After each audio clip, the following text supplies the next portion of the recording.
2026-ին նախատեսված ընտրություններից մոտ 7.5 ամիս առաջ Նիկոլ Փաշինյանը նոր սկանդալ է պայթեցնում։ Այդ անձանց առաջնորդած ուժերը պարզապես չլինեն խորհրդարանում։ ՔՊԱ-կանների քաղաքական առաջնորդը որոշել է սանրել քաղաքական դաշտը, ճանապարհից հեռացնել ընդդիմադիրներին։ Հասկանում է, որ արդար պայքարում կկորցնի։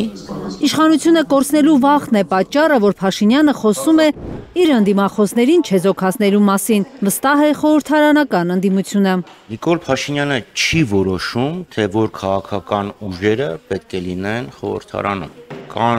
ժողովուրդ, ընտրողներ, ում Նիկոլ Փաշինյանը ժամանակին կոչում էր 3 միլիոն վարչապետ, եւ ընտրությունները մեխանիզմներից մեկն են, որով ձևավորվում է կառավարությունը։ Իսկ վերջը լեգիտիմացվում է ընտրություններով։ 2021-ի խորհրդարանական ընտրություններին 336.131 մարդու քվե են միասին ստացել Հայաստան եւ Պատիվ ունեմ դաշինքները։ Եվ եթե անգամ չի ստում Նիկոլ Փաշինյանն ու իրենց ընտրողներից, որոշները պահանջում են չարձագանքել այդ քաղաքական ուժերի հայտարարություններին, ինքը չի կարող հաշվի չնստել մնացած ընտրողների ցանկությունների հետ։ Ամեն երրորդ քաղաքացին Հայաստանի Նիկոլ Փաշինյանին հավանում է դավաճան։ Ոչ թե դժգոհայրաքաղաքականությունից համարում է, որ սա պետք է փոխել։ Ամեն երրորդ քաղաքացին համարում է Նիկոլ Փաշինյանին դավաճան։ Դավաճանից նման բան լսելը զարմանալի չի, ինքը իր թե գործունեությամբ է ցույց տվել, թե ինքը ինչպես է այլ երկրների օրակարգը սպասարկում։ Խորհրդարանական ընդդիմությունը չի բացառում, որ Մոլդովայի իշխանության օրինակին կհետևի Փաշինյանի թիմը։ Ընտրություններին ընդառաջ ինչ-ինչ պատճառներ բերելով կհրահանգի կենտրոնական ընտրական հանձնաժողովին կանանչ լույս չվառել իրական ընդդիմադիր ուժերի առաջ։ ՔՊԱ-կանները դրա համար արդեն հող են նախապատրաստում, հայտարարելով, թե իրավապահները պետք է զբաղվեն Հայաստանում հայտնված օտարերկրյա գործակալներով։ Եվ ինքս էլ ակնկալում եմ այդ իրավապահների, այսպես ասած, գործունեությունը ուղղված այս հարցի շուրջ։ Ծովինար Վարդանյանն ակնարկում է, թե իրենց ընդդիմախոսները նաև որոշ հոգևորականներ ուրիշ երկրների շահեր են սպասարկում։ Բարբերաբար հարցումներ են ուղղում դատախազություն, իրավապահ մարմիններ, արդյոք իրավապահ մարմինները նման ազդակներ ստացել են, նման գործեր կան, թե ոչ։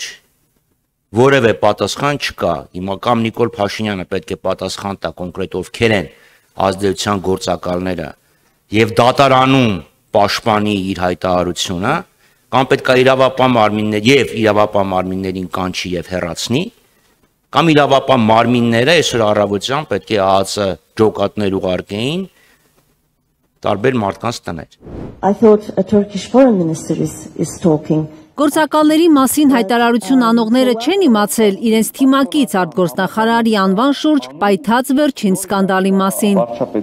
Երևանում թուրք լրագրողը Արարատ Միրզոյանին հարց ուղղելուց առաջ իբրև կոմպլիմենտ էր արել, ասել էր Միրզոյանին լսելիս իրեն թվացել է Թուրքիայի արտգործնախարարին է լսում։ I thought a Turkish foreign minister is talking.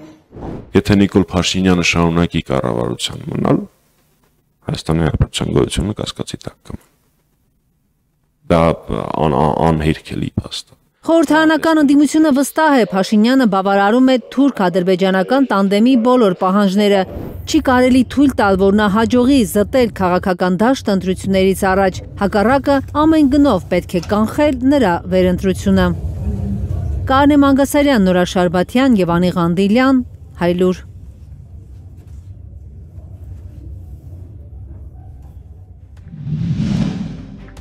Հայաստանում եւ աշխարհում տեղի ունեցող իրադարձությունների մասին առաջինը իմանալու համար բաժանորդագրվեք մեր ալիքին, սեղմեք զանգակը, որ բաց չթողնեք ամենակարևորը, ամենահրատապն ու հետաքրքիրը։